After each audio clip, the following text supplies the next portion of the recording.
Bhavnagar parole flow સ્કોડની મોટી કાર્યવાહી 11.34 લાખના દારૂ અને પિકઅપને કબજે કરવામાં આવ્યું છે. ભાવનગર જિલ્લાના ગેરકાયદેસર દારૂના વેપાર સામે પેરોલ ફ્લો સ્કોડે નોંધપાત્ર સફળતા મેળવી છે.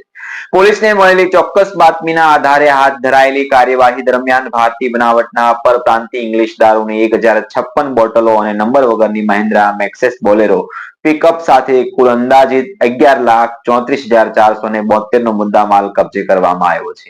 એક આરોપીને ઝડપી પાડવામાં આવ્યો છે, જ્યારે અન્ય આરોપીઓ હાલ ફરાર હોવાનું પોલીસે જણાવ્યું છે. શહેર ગ્રામ્ય વિસ્તારમાં નિયમિત પેટ્રોલિંગ દરમિયાન સ્કોડને માહિતી મળી હતી કે કાળા તળાવ ગામના વિજયભાઈ મેર અને રાજસ્થાનના ભજનલાલ સુખરામ સહિતના શખ્સોએ ગેરકાયદેસર દારૂનો જથ્થો બોલેરો પિકઅપમાં ભરી ખેતા ખાટલી ગામ નજીક પાતા વિસ્તારમાં સોલાર રોડ પર આવેલા તબેલામાં સંતાયો છે અને બાતમીના આધારે દરોડા પાડતા વાહનના પાછળના ભાગમાં બનાવેલા ગુપ્ત ચોરખાનામાંથી રોયલ ચેલેન્જ ફોનેસ્ટ પ્રીમિયમ અને વિસ્કી 180 મિલીની 1056 બોટલો મળી આવી હતી, જેની અંદાજિત કિંમત 3,29,472 થાય. ત્યારે આ મામલે વલભીપુર પોલીસ સ્ટેશન ખાતે પ્રોહિબિશન એક્ટ હેઠળ ગુનો નોંધવામાં આવ્યો છે.